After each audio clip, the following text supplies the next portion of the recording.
This is Maxim Vengerov, in my opinion, the most exciting classical violinist alive today. Meeting him is a privilege. Hearing him play is spine-tingling.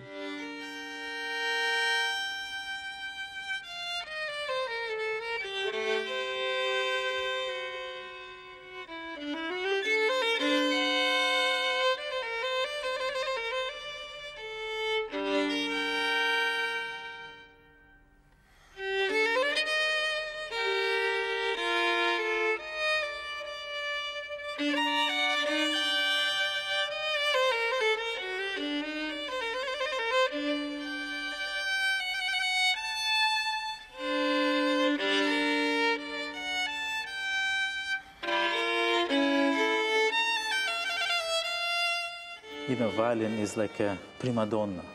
The sound of it is so beautiful. It really attracts attention of human beings. It's probably like it can sing like a bird. It can cry like a human being. It can be very angry. It can be all what humans are. And through this piece of wood, sometimes gorgeous wood, one can express the most interesting and most fantastic feelings.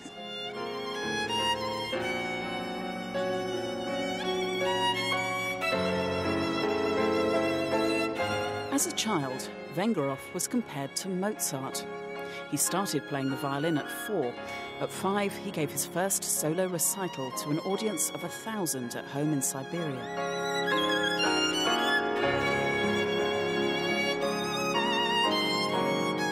So there you are, aged 5, doing 7 hours a day. Your days must have been hugely structured. I have gone through enormous discipline in my life. And I think it was a wonderful thing that I had to go through. Because I think I was born a very free artist that wanted only to create. Very often, at times, I came to my father's rehearsal when I was just 3 years old. My father played oboe. As you know, oboes, they are sitting very far, so nobody could see them. Far back in the orchestra? Exactly, yeah. So I was sitting in the front row. The only thing what I saw is the first violin section. I said, well, that's what I want to do. I want to create, I want to show off.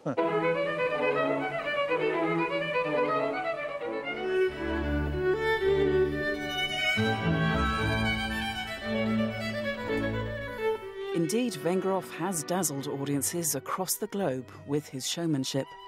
Do you ever get the feeling that music's kind of too big for any instrument?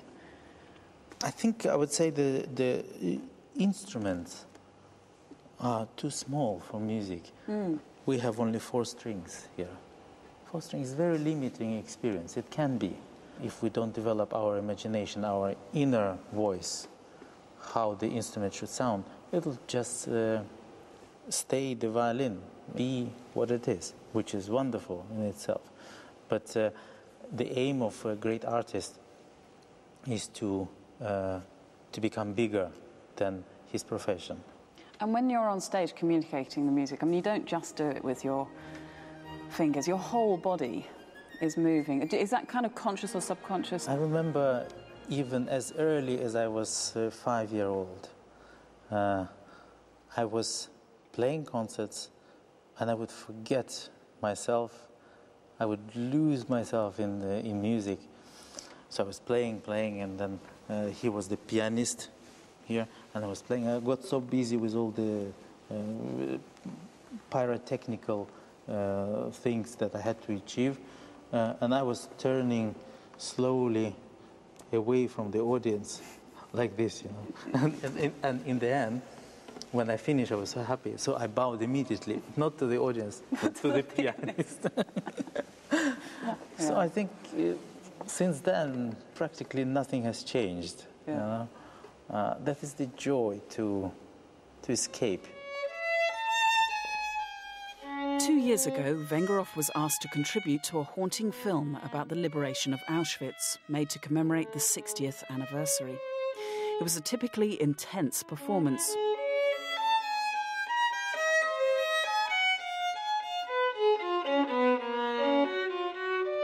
When he was asked by the filmmakers to choose a piece of music for such a harrowing period in history, he deliberated long and hard.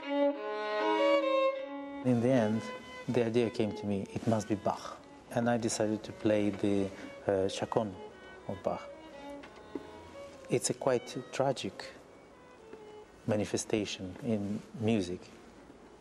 Without words, the story is being revealed to the listeners through the sounds of music. So I thought that would be really appropriate and probably one of the most powerful things that was ever written for solo violin.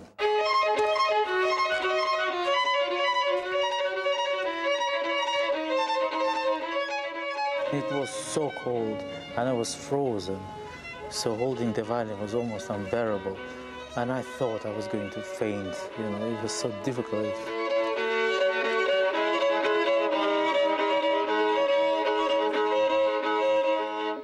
After 1 month, I went to Belgium, to Brussels. And a friend of mine called me, said, "Oh, you're in Brussels. That's great. Look, I have a favor to ask of you. There is an older lady. She has seen your program on Auschwitz, and she wants to meet you." And we sat and we drank tea, we had a wonderful conversation. And then she said, "You know, in the past, I was a violinist.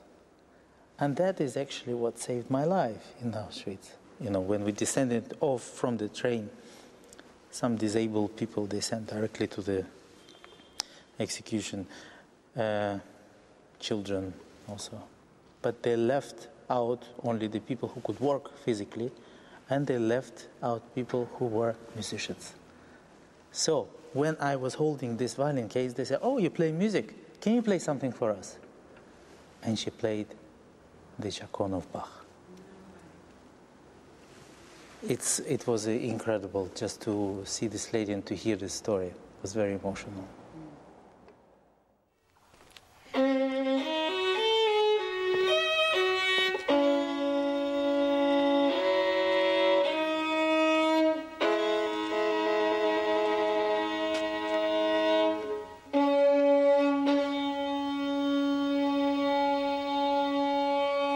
Do you think if I did 7 hours a day for a year, gave up everything, did nothing but that, do you think I could even have a slight possibility of being able to play the violin competently? That's all I ask. Well, I'm sure you could. I'm sure everyone can. Really? Yes, everyone can. All it takes is to get rid of, I think, to get rid of the preconception that, oh, no, I can't do that. If you have a good teacher, if you have good hands, you have to be, of course, well built for the instrument. But everyone can make music, you know.